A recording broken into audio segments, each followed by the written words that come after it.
Welcome to Politics Done Right on KPFT. I am your host, Egberto Williams. This is the progressive program that will take the mystery out of politics. This is the program that will encourage you to make sure government becomes we the people. Whether you are liberal, conservative, or otherwise, you get to air your point of view. Give me a call at 713-526-5738. That is 713-526-KPFT. Remember, you can also send me a tweet to EGBERTOWILLIES. That is at Egberto Williams. Let us engage. It is politics done right. 1, 2, 3, 4. Well, folks, welcome to one more edition of Politics Done Right. I'm Egberto Williams, your host. Thank you so kindly for being a part of the show. We are going to have a great show for you today, as we usually do. You know why? Because we are covering what needs to be covered. Folks, this is the last show of 2018, the last show of 2018, and we need you. We need you to help us continue to serve you. Don, our station director and program director, how you doing today, my friend? I'm doing great. I like the outfit, man. I wish I had my camera turned on you. It's like, you know, this is the kind of a guy in here that's getting things. That's cute. Or either that or, you know, this guy is cold. This guy's cold. I got you, brother. You're cool. You're cool. No, I'm cold. You're cold. Yeah. So. Oh, you're cold. Oh, hey, you see, that's the last thing on my mind, right? You think I'm cool. You're cool. Okay. All right. But you're cool, too, man. You're cool. slamming, man. You're cool. You're cool. Anyway, right. folks, we're going to have a great show for you today. The title of the show today is, "It is not the time for false compromises. We need a political derailment." Okay? It is not a time for false promises. We need a political derailment. And guess what? The subtitle of the show today is "Compromise is important, but it is essential that it isn't one for the sake of, but instead one seeking the necessary derailment to right the country's course." Every now and then, people tell me this. I'm original from Panama, Central America. So my English is a bit different than the standard American English generically. And it's funny because I just read that, the construct of that sentence that I just wrote down. And I'm like, even in my parlance, it sounded a little bit weird. So I'm going to have to modify that sentence when I get done later on. Anyhow, folks, listen. I believe in compromise, but the compromises Americans have been asked to have over the last several decades have been ones between bad and worst. It is essential going forward that we do better. That will require a derailment. And I mean, a derailment isn't a bad thing, okay? A derailment is a change of direction. A derailment is, hey, we really need a serious change in direction. That will require derailment. We will explain that concept in the blog of the week. Absent us reminding Americans that policies sold as radical in the United States are not some left-wing reinvention, but well-established policies in existence in the countries who believe in all humanity throughout the world. But so that's what we're going to talk about. And, some of this was triggered off of what I got from a person, well, I'll talk about that later on. Anyhow, a friend of Politics Done Right is offering $200 to the KPFT, if during this hour, 5 listeners get a $40 membership at kpft.org. If you're on my blog right now, just click on it and it'll take you directly to our site where you'll see Politics Done Right and the secure page for KPFT, and you can go ahead and get a membership, please. A membership is only $25, though. The membership is $25, but we're talking about help me out here, Don. There's a Pacifica membership for $25. No, it's a KPFT and Pacifica membership for $25 only.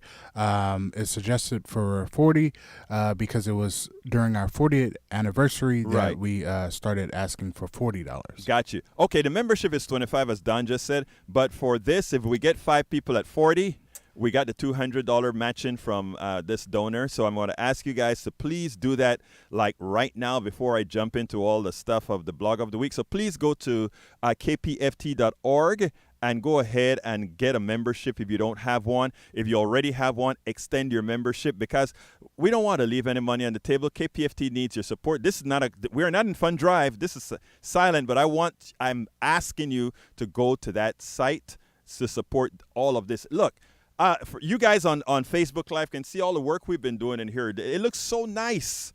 The new studio, the new coloring, it actually makes me look a bit better. The coloring is a little better. It's more. I did it all for you. Well, I so appreciate that. It is more conducive to folks of my hue. So thank you so kindly, Don. You like how I put that? Did you like that?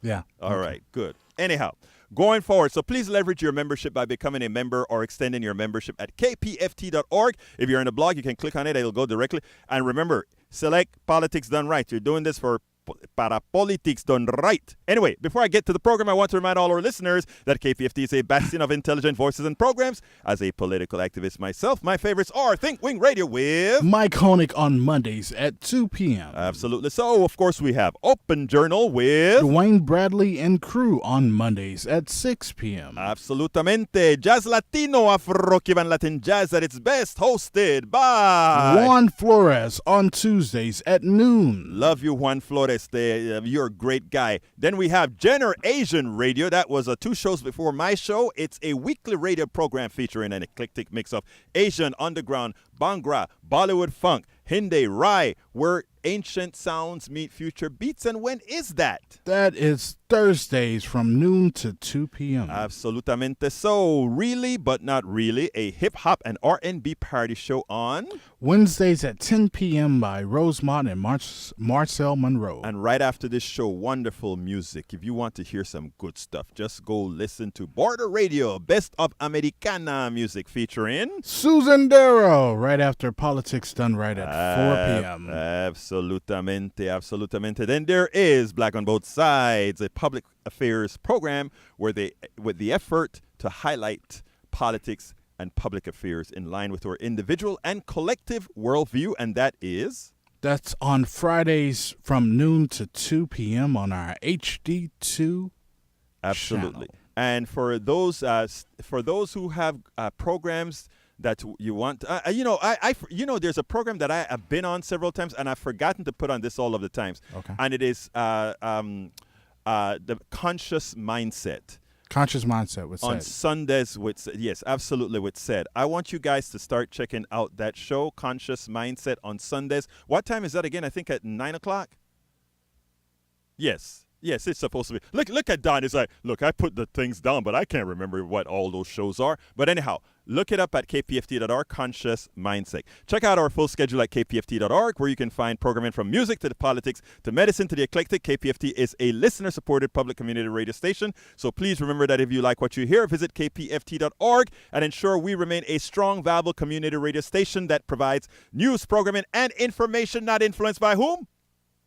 The corporatocracy, the plutocracy, and Conscious Mindset is at 9 to 10:30. 10:30, absolutely. Thank Yes. you so kindly, man. Thank you so kindly. So, folks, I want to hear your thoughts. I want to hear everything that you have to say. Remember, this is a call-in show. Please give us a call at 713-526-5738. Again, that is 713-526-5738. But, folks, do you know what time it is? It's time for the weekly blog post. Okay, folks. The title of the show is Forget the Left-Right Fight and Start Thinking Derailment. Forget the left-right fight and start thinking derailment. I'm going to talk about why I put it that way after I read the blog of the week. I'm going to explain the title a little bit better because I don't know that the blog of the week did. But I want you to listen keenly and then we're going to talk about it. And I'd love for you to call 713-526-5738 when we're done here. But you can call now and get in the queue. Here we go. The biggest problem facing the majority of Americans today, whether middle class or poor, is that we have all been on the same tracks. We are either on the left track or the right track. That has given us wealth disparity and income inequality. Absolutamente so. The thing is, we know why, but our well-designed indoctrination prevents us from taking the appropriate course of action. Next time you are in the country, take a look at a single set of tracks. The one thing necessary to keep that train going in the program direction is for those tracks to move together, one for wheels on each side. There is nothing wrong with the left-right track concept if the starting point of the tracks represent an egalitarian society and the tracks were moving in a straight line. What that would mean is that undulations would go between some policies on the right and some policies on the left. Balance would naturally exist. The reality is very different, however. The tracks have made a decidedly right turn, clearly following the path of the Powell Manifesto. Ironically, a Democrat, Lewis Powell, who was subsequently appointed to the Supreme Court by Richard Nixon, wrote this most destructive document. On the subject, I wrote the article titled, "Republican Successful Assault on the American Fabric Started with Him," pointing out the outcome of it. And I said, the success of the Powell Manifesto is the ubiquity of its implementation. They created think tanks responsible for dispersing misleading information with a false cloak of authenticity. The Heritage Foundation is a classic example of this. They took control of the airwaves to disperse misleading information, e.g., talk radio, Fox News, CNBC, etc. A relenting Chamber of Commerce uses corporate monies to bully policies and politicians that squeeze the masses. Support for free trade agreements, outsourcing, etc. They infiltrated college campuses with directed research for planned outcomes. I want you to hear this right, because universities and colleges are generally objective, right? Because we're dealing with science. But they infiltrated the college campuses with directed research for planned outcomes. You know what the outcome you want to have? You pay somebody to give you that outcome. They infiltrated the elementary and secondary schools, textbooks, evaluation process to attempt right-wing indoctrination. They've attempted right here in Texas, and since Texas buys so many books, many other states look at Texas and see what they're buying, and instead of paying others to research the books, they just look at what Texas does and go ahead and buy those books. Well, in Texas, just recently in the history books, they tried to make the slave trade a voluntary thing. They try to describe the slave trade as some sort of a mercantile thing. They didn't want it to be seen as the evil that it was. That's what subsequent children were going to learn. Look, these are small things, right? But if I'm going to indoctrinate you, I'm going to start from your young. I'm going to start giving you things into your history, into the history of the country. You know, people think, oh, America was founded. To this date, we talk about America being founded on religious principles. That's false. We talk about Christopher Columbus discovering America. That's false. We talk a whole lot of things because we learn it from the beginning of. I learned in the schools that I went to initially that Christopher Columbus discovered America. Really? Who the hell was here first? Come on, folks. So, and that is what's constantly done, indoctrination. And in the other book that I'm writing called, imagine I can't remember the name of my book, but it's called How to Make America Utopia. That's what I'm talking about. The chapter I'm writing about right now is about indoctrination.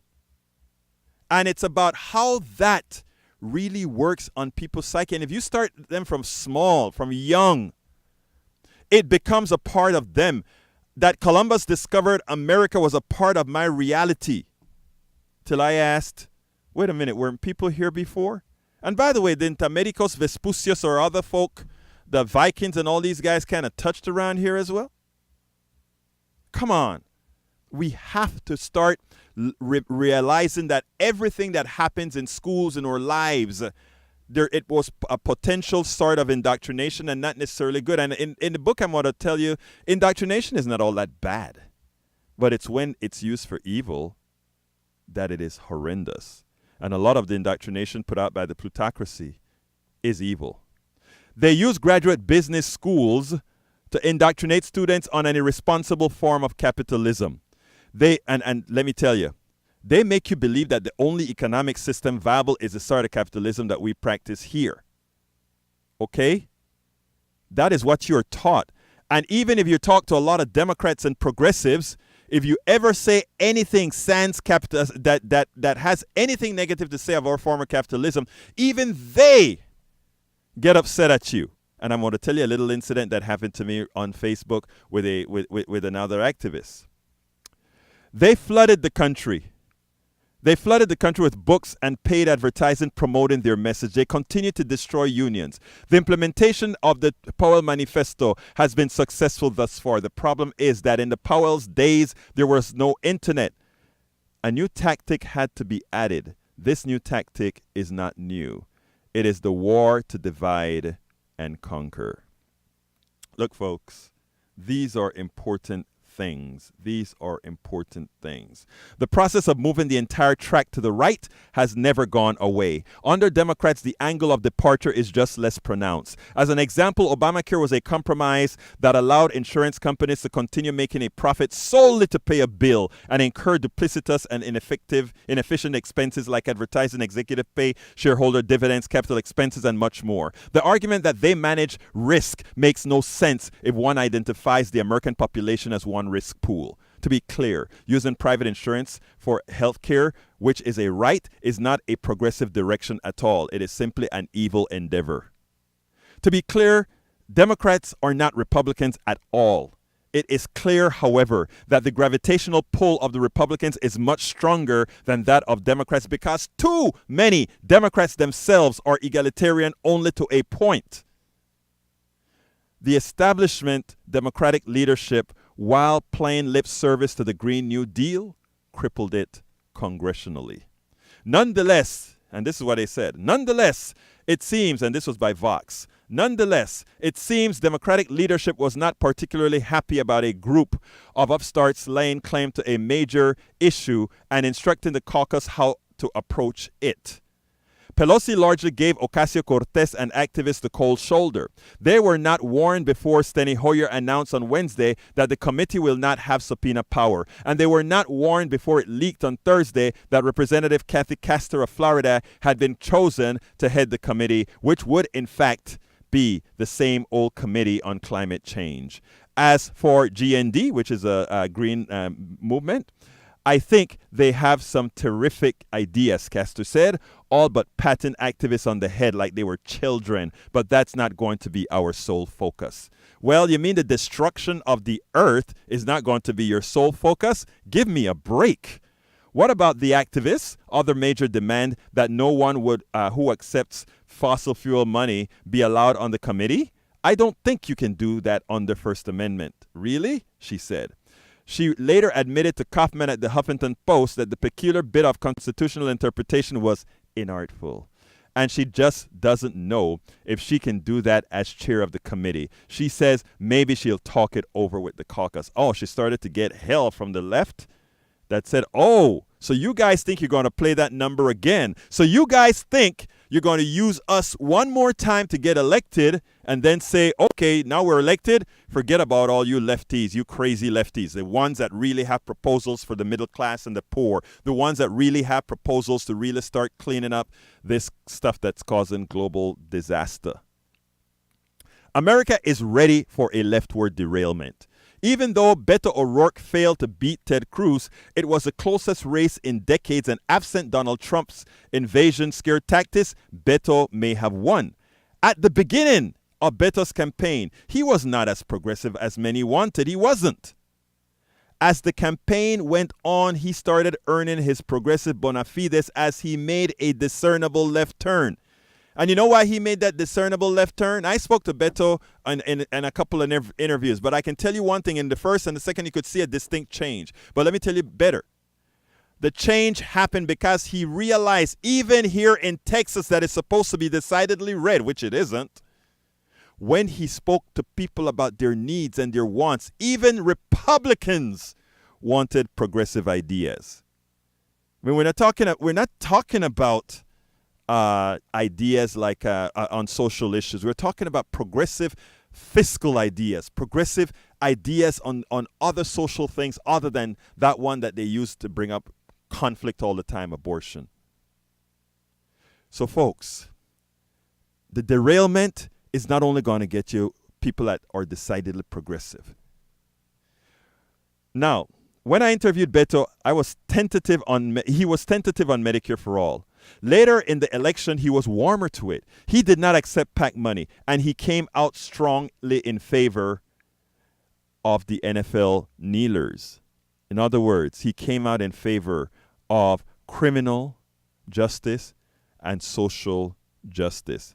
And I tell you, I spoke to a Democrat a few times, another person that was a Democratic precinct chair, and I said, Beto is going to have to do better on when he starts to talk about social justice and so forth. I told him, and he said, Egberto, you must not have listened to Beto recently. You better listen to this. And I started listening to some of the stuff he talked about social and criminal justice. I'm like, he gets it. Wow, he gets it. He gets it. But he didn't start that way, but he became that way. We're not asking, we don't care how somebody was, if they're going to go there and do the right thing. If they're going to do there and do the right thing. There is no magic to the necessity of a leftward derailment. It is in the polls. The politicians are commanded by their masters, the plutocracy, to keep on the rightward move to constantly grow their profitability and virtual enslavement of the working class. Progressive activists did a great job in Harris County, Texas, where they won virtually every race. They did it with progressive grassroots action. They educated the population. They nurtured their districts. Ultimately, they are preparing to start the derailment of the status quo. And the derailment we will have. Telephone number 713-526-5738. The lines are wide open. 713-526-5738. Give us a call. What are your thoughts? What do you believe? What do you think? Let us hear it now. Línea número uno. Let's go to Scott. Come on in, Scott. Hi, thank you. Yes, sir. Did Congressional District 7 or 29 have a derailment this time? Put it this way: that Congressional 7-1, it was a partial derailment, and let me qualify that. The person that I would have supported if taken my hat off as a host would have been Mosier, because she was quite a bit more progressive. But however, we have a good person in that won that election, and if she proves herself to be, if she does a Beto, which means went from a moderate to a progressive, she will have the support of the progressive activist community. If she goes to Washington and she becomes a stooge to the plutocracy, she will be primaried again. Or not again, but she would be primaried this time. So yes, the derailment began, and she can continue the derailment. If she does not, she will be primaried. Well, now, I am wondering how Sylvia Garcia will turn out. And you know what? The same applies to Sylvia Garcia. If Sylvia Garcia, who is a pretty moderate, if Sylvia Garcia goes out there and does not support the values of her own district, which needs progressive attention now, likewise, the progressive activist will ensure that she has a strong primary opponent. Well, District 29 has not had serious primary challenges for a long time. Right.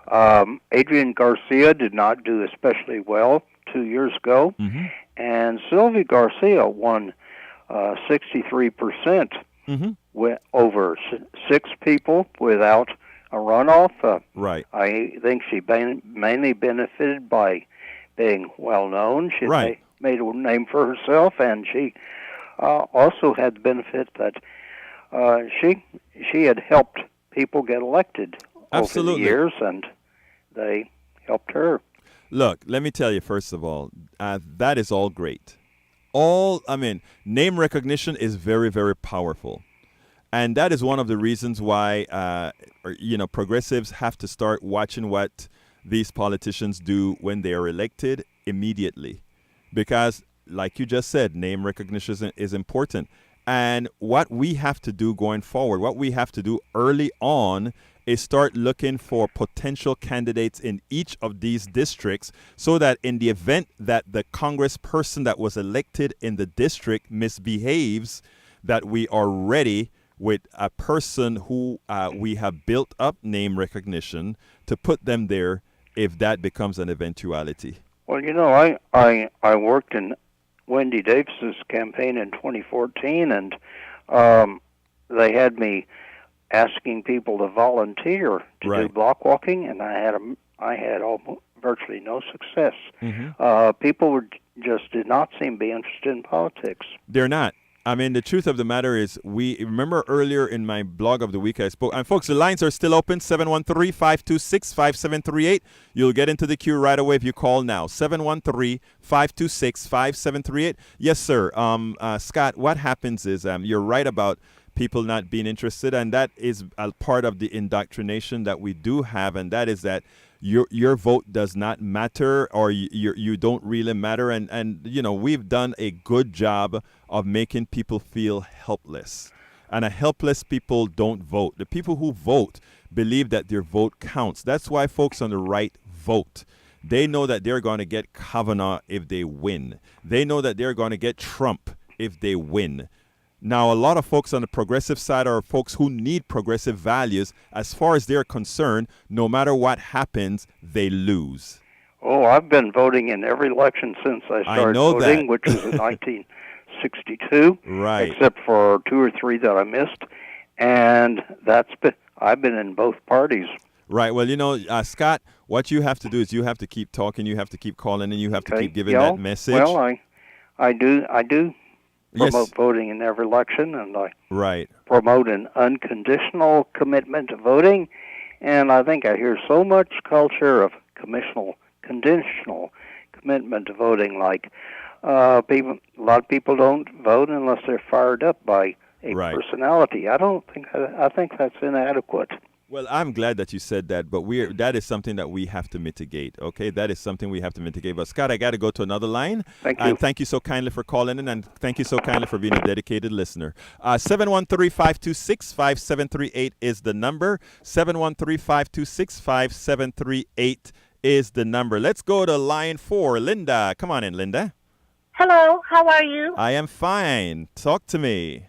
Well, I'm really excited about the Democratic victories that took place in Harris County and many across the country. Yes, ma'am. And I'm a Democrat because I believe that the Democratic Party is the most progressive party in terms of getting results. But the question I have is that it seems that many progressives put a lot of energy into talking about primarying Democrats instead of putting energy into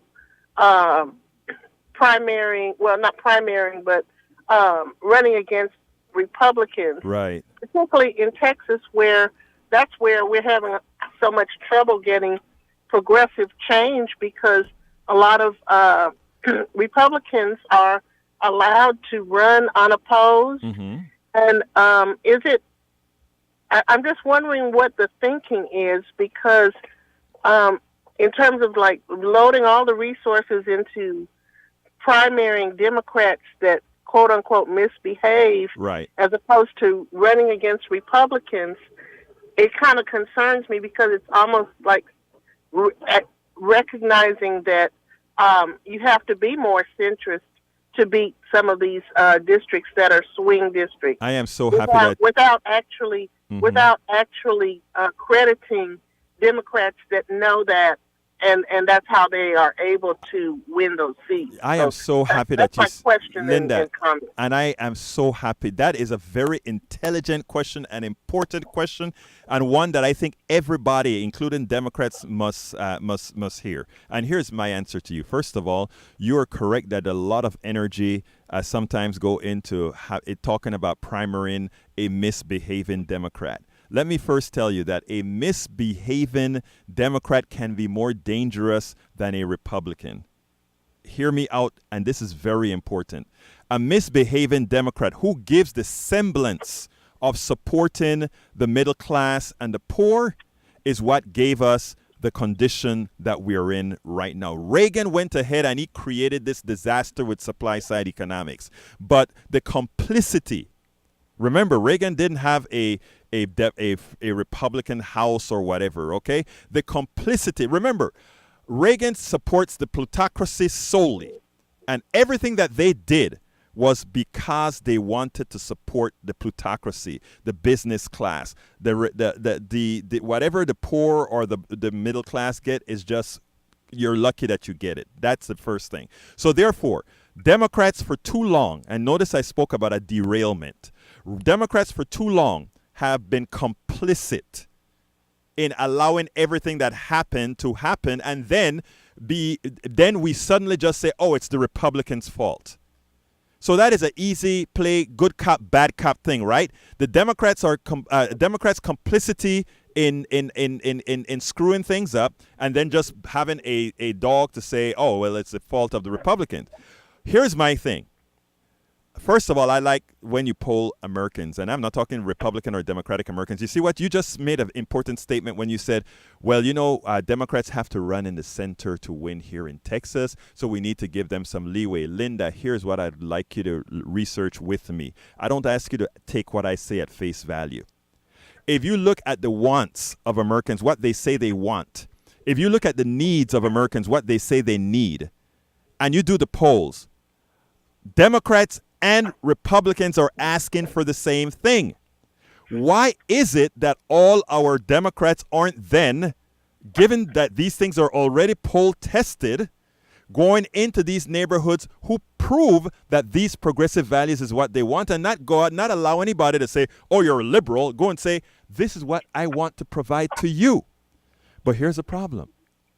It's just like what they just did with the Green New Deal. When talking about taking PAC money, they want to be able to talk through two sides of their mouth. Until Americans feel like they have a vested interest in winners that are going to solve their problems, it really doesn't matter. And that is the reason why I talk a whole lot about if they misbehave, they must be primaried, because knowing that they will be primaried is one way to prevent them from misbehaving. You get my point? Well, I do understand your objective. Mm-hmm. However, I think it is it still does not respond to the fact that certain districts have different demographics and different characteristics. Right. Now, you bring up the Green New Deal. The Green New Deal wasn't new. I know. Many of these tenets of the Green New Deal were already in play, particularly like in California, in many districts where you have more of a liberal demographic. Right. So, I mean, there's a lot of things that are being recycled that are supposedly new, and they're really not new. And that's why you're making our point. No, but here, Linda, that you're making our point for us. That's what I'm saying. You are making our point. It's not about it being new or not. It's about it having not been implemented. And the only reason it wasn't implemented, let's listen to what you just said. Obama in 2008 had all veto-proof Congress and Senate. Okay? Theoretically speaking, that was the time when we needed to spend a boatload of money for all those things to be effected. And guess why they weren't? Because the plutocracy still had their hands on many of these Democrats that we call bad Democrats. And well, they, and the other part of that is you had people that call themselves progressives that did not come out and vote straight party ticket in 2010 that help. That was part of the no problem. doubt, no doubt, Part, no saying doubt, all of it, no but doubt. part of the problem Lin- that allowed the Republicans to Lin- get this foothold when the Tea Party came Linda, in. you're right there. You're absolutely right there, and we have to do a better job. First of all, I got to go to other calls, Linda, but I really, Okay. really appreciate your call because what you said is what you brought up is something important that we have to discuss. And what I'm asking you to do is to work with the activists and give your opinions. And not only that, where sometimes you see activists which we do sometimes, go a little bit too far in particular districts, bring some balance. That is what we need. But Well, I ultimately, appreciate the time today, and thank you for engaging in the discussion. absolutely, Linda. You have a wonderful day, okay? You too. Thank Bye-bye. you. Bye-bye. Okay, let's go to line number 5 and I'm coming, guys, I'm going to get you all. James, come on in. Hey, thank you, Victor. Thank you, sir. I don't really have a point, but I guess my question is, do we really understand what politics is? You know, I heard one gentleman say earlier, well, people don't get involved in politics. Right, Well, politics is not just voting. right, Politics is a system, right, and to me. And so, how are you gonna? The key to politics is money, power, and knowledge. right, And you control those. You politics is in your control. right, Yeah. America, we lost our control because those three things that the white wealthy class have used it for their purpose, from slavery all the way down to now. mm-hmm. So it's not about, to me, it's not about race anymore. It's about class. Oh, wow. James, I want to and- stop you right there, James. You just said a magical thing that I preach all about. You know, I've always spoken about race as a social construct. What happens in America is you just hit a nail. And that nail is we use race to have that control, that Right. dissension among people, that then they can marginalize difference so that they continue to have their goal because you're so busy fighting each other that you can't see where the problem is That's coming it. from. And, So, and the way we can overcome that, first of all, I feel, is America's made up of different ethnicities. Okay? Right. Let's say Spanish, Jews, or whatever. But it's looked at as blocks. right, Now, the last people on the totem pole is the black. right. So we do not have a block. Mm-hmm. You understand? So we're going to, if blacks don't learn, we're going to have to bring something to the table. Right.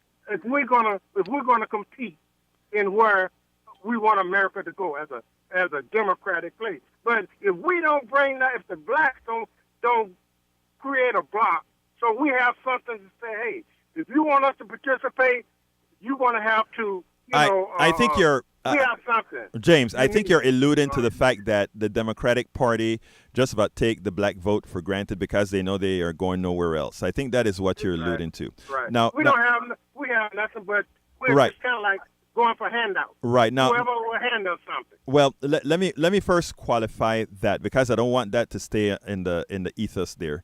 That is not necessarily. I don't want to. I want to say that's not a necessarily accurate statement. That is a statement that folks want to put out as far as black folks are concerned, that they are the class that the handout class. That isn't the case. Remember, while the race as itself is the poor S because of history, 70% is doing just fine.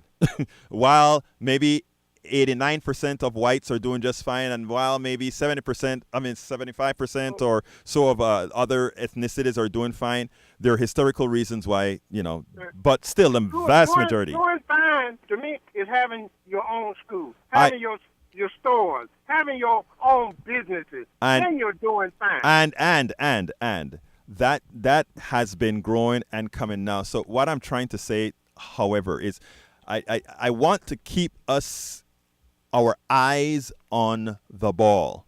We're all in this together, right? The true truth is the ball. Yes, and that's what I'm saying. The truth is the ball, and that's why I made a corollary to what you said, because the truth is the ball. A lot of what people have tendency to believe is what's out there on the airwaves that says, okay, the black problem. Anytime they try to show a problem of people having a hard time, they show black people, right? That's not the reality. Yes, it's a higher percentage because of history, but most black folks are doing just fine. Thank you very much. So when I say you're not Democrat or you're not Republican, right? I'm a progressive, and You're progressive, and right? progressives. You know when I hear progressive, you know what I hear? Tell me. Straddle a fence. No. That's a liberal. I'm a progressive. Okay. I am a progressive. I'm a left. I'm leaning toward independent. Well, sir, that's a good thing. Okay, that's a good thing. Because independent means you're going to go wherever it is that serves the people. So that's fine. Yeah. I'm with you. Okay. Thank you so kindly, James. Okay? All right. You have a wonderful day. All right, let's go now to Brad, line 3. Brad, come on in. And, folks, we have lines open, 713-526-5738. Again, 713-526-5738. Lines are open. Come on in, Brad. Hey, brother. How you doing? All right. How you doing, my friend? I'm doing well. You say you're a progressive? Yes. You guys should have your own political party, so there could be like 3 political parties. I would love that. Here's the Republicans, whose symbol is the elephant, right? Right.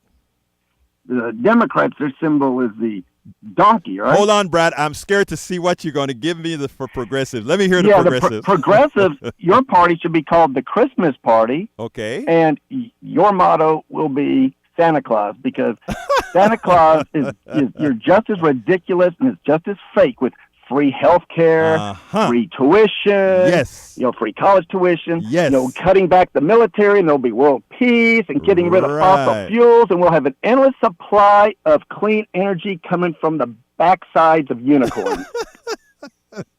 Hey, you know why I love you, Brad? You know why I love you, brother? Because every time you give me you allow me to segue into something of substance, right? Okay. You always do that, and thank you so kindly for doing that, my brother. Here's the deal: none of what you said is true, as far as those are things that are unaffordable. I'm gonna play devil's advocate here. Can we afford to insure? Can we afford? Does everybody in America get health care right now? No, I don't have health care. You don't have health care.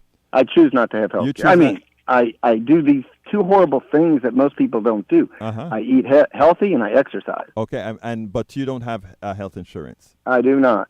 All right, and do you think that the progressives just give away things, right? Yes, they did. Well, okay. Conservatives give away stuff to the I know, far right. But I think think what you're saying. I want to just entertain this. And other callers, I'm coming to you, but I love Brad and I want to entertain Brad. Brad, here's the deal. You don't have insurance, is that right? Yes or no? Correct. Okay, good. If a car hits you tomorrow and you break a leg, you're willing to die? Correct?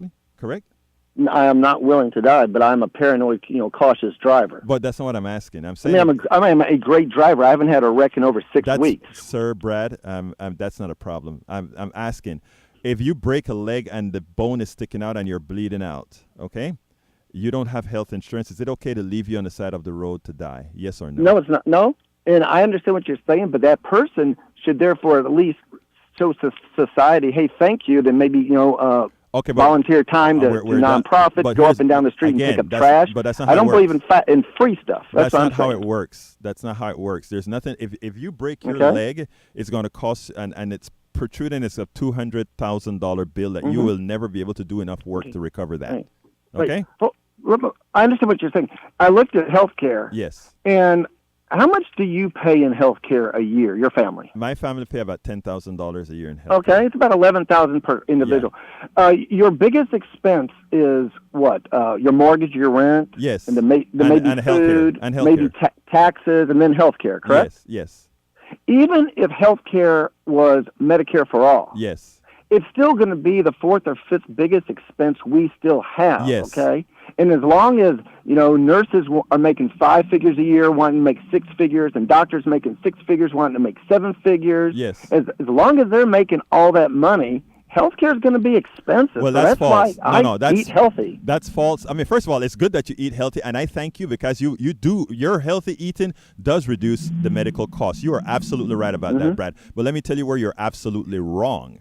Your math is completely wrong as far as what is making healthcare cost what it costs. And because I only have 14 minutes on the show, here's what I'm going to tell you. I'm going to have to shorten my blog of the week when I'm going to get this many calls. But here's the deal. Go to my website, egbertowillies.com, and look up Medicare for All, because the numbers are absolute. And you will see that it actually works. But, Brad, I got to let you go. I thank you. You keep calling, and you keep making me have to say these things. Okay, brother? All right. Have a happy New Year, man. You too, sir. Bye-bye. Bye-bye. All right, let's go to Lori, line number 4. Come on in, Lori. Hi, Egberto. Hi. How are you? All right, I'm doing fine. Well, actually, I'm sort of calling in response to the last caller because yes. I have health care, and because of that, things like surprise stuff that would have cost 6 figures for us, which would have really been an issue. I had a $100 copay. Right. And, as I appreciate your distinction between progressive and Democrat, because as I have aged, I am becoming closer to a progressive than a Democrat. I realize that. Absolutely. So I just wanted to let you know, I have, I guess we call this the sandwich generation. Yes. My parents are aging, and my mother has health care under the retired educators. Mm-hmm. So that's something that is really sad and disturbing, that she doesn't have better health care. But we are protecting our children right now because none of them are yet 26. Right. So we need a solution that is affordable for everyone. Absolutely so. And, as you know, Lori, we push Medicare for All because we know that a lot of people would look at these things, Lori, as things being experimental. We know that it works because it is working successfully in other countries. The countries with the worst implementation of Medicare for All still has it much better than we do as Americans. Imagine that. Well, so you can certainly see why I am a fan of making some dramatic changes. Anyway, as a centrist with progressive leanings, I just wanted to call in. Thank you so kindly for calling, Lori. And please keep listening. Please keep calling. You have a wonderful day, okay? You too. Take care, my friend. Take care now. Bye-bye. Bye-bye. Okay, let's go to Johnny, line 1. Talk to me, my brother. Hey, Berto. Yes, Hope sir. you had a happy holidays. Happy holidays, considering all sir. that's going on in this country and not going on.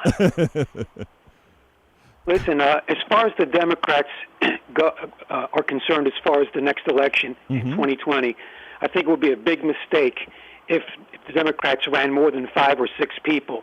They can't afford to run 10 or 20 people like the Republicans. Right. The only reason the Republicans get away with that nonsense is because every one of those Republicans in the field are alike. Mm-hmm. Yes, yes. And we can't afford to do that, because if we do that, like the Republicans, we will fail.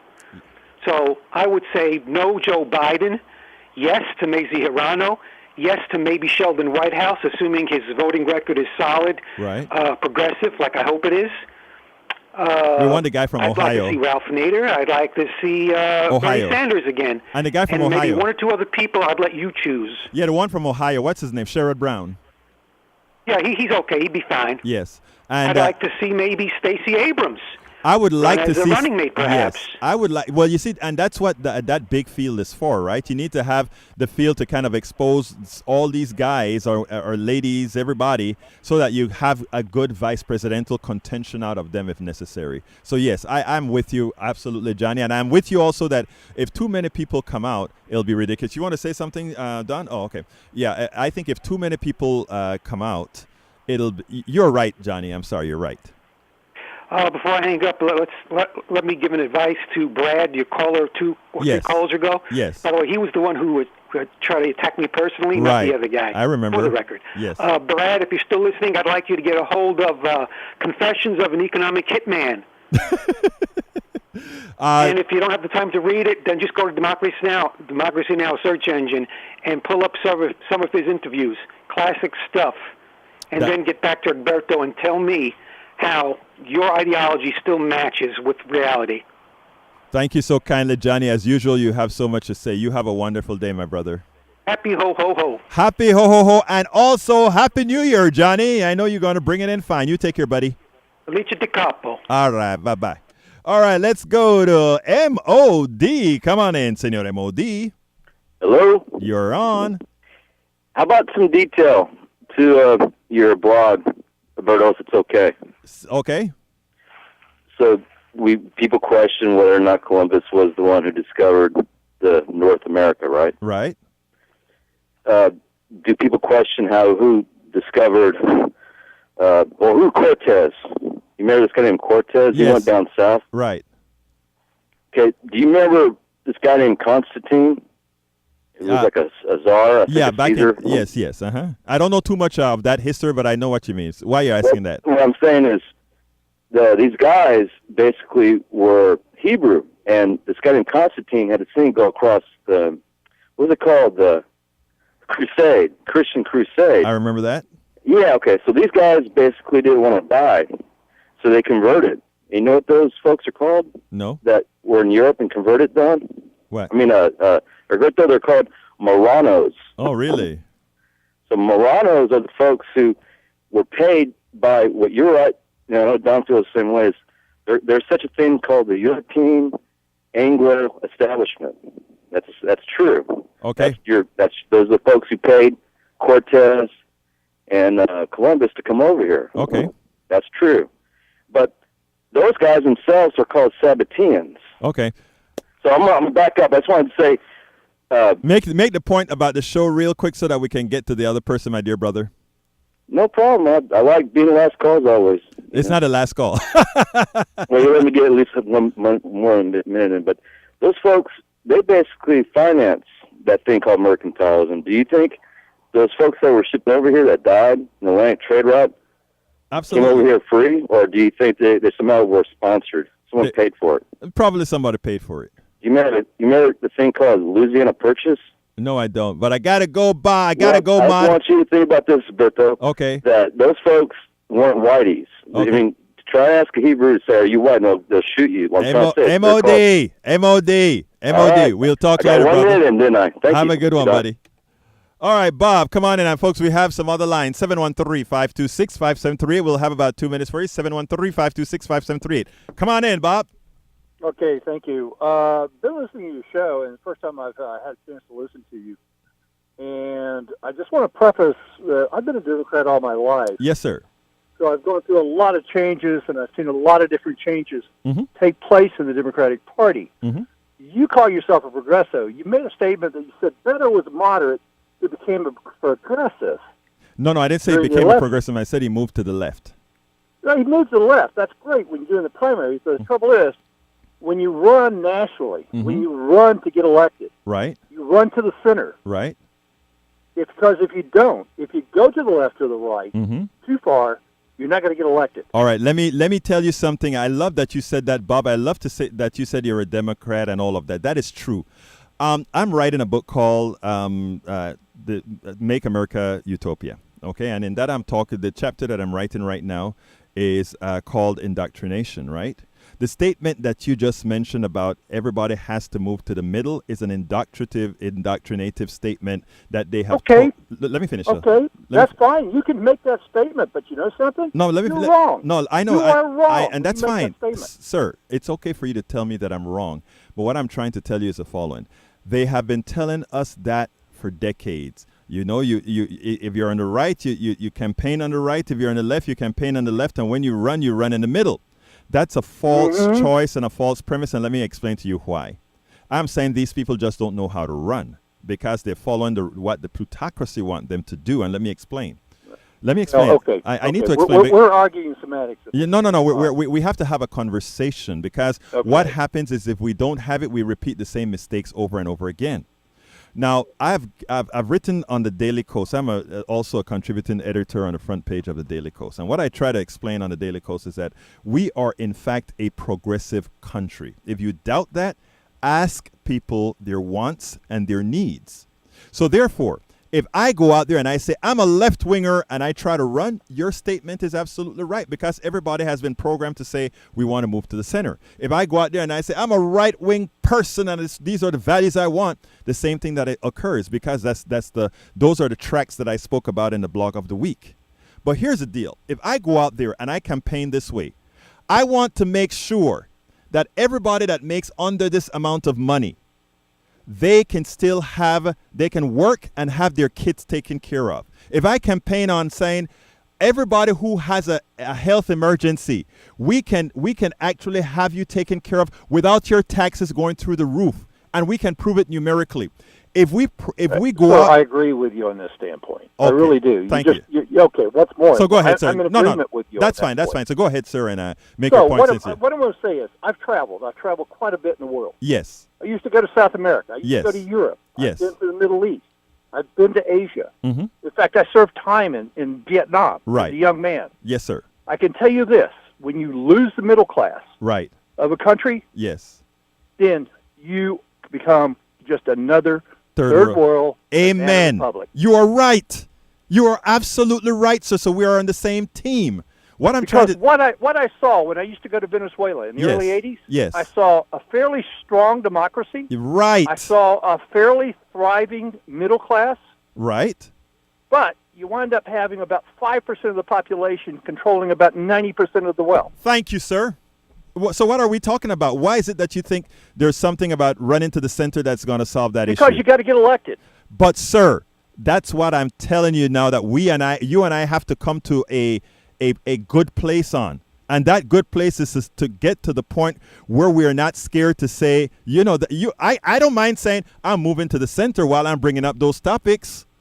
You know something? I'm moving to the left. I used to be centrist because I had to work for corporate America. Why are we talking? Now that I'm retired, I Bob, can say what I want to. Bob, we're thinking the same way, Bob. I don't know why is it that come on, Bob. But I'm going to agree to disagree with you on that standpoint as far as being elected. Beto, if he would have gone just a little further to the center, I think he would have overcome that 300,000 votes. That is where, sir, I completely disagree with you. What I'm going to tell you is... I'll tell you what. Yes, I was sir. a huge Beto fan. I liked him. I know that, sir. I know that. I mean, we're not arguing here. We're and I tell you what, if it wasn't for Beto, yes, you wouldn't have seen the number of judges you're right. got elected in this last election. He was the guy. He was a catalyst. That basically brought people out. Sir, he was one of the catalysts. But what I don't want to do in Harris County is discount the activist effort that we had from Indivisible, Pantsuit Republic, Swing Left, and all these guys. These mostly women, were out there beating the pavement like no other. We had representatives like Beto, who we could say there's a reason to vote for him. So I'm with you, but he brought the enthusiasm to the election. So we'll talk. Now, I got to go, Bob. Bob, I got to go real quick. Medicare? Yes. Great. Right. I've got Medicare. I've got the Plan F. Okay. I pay very little. I got to go. We're at a hard break, sir. Great. Thank you so kindly. Medicare for all without all the deductions is what we're coming up next. My name is Egberto Willies. This is Politics Done Right. Thank you so kindly for being a part of the show. But you know what? We are out.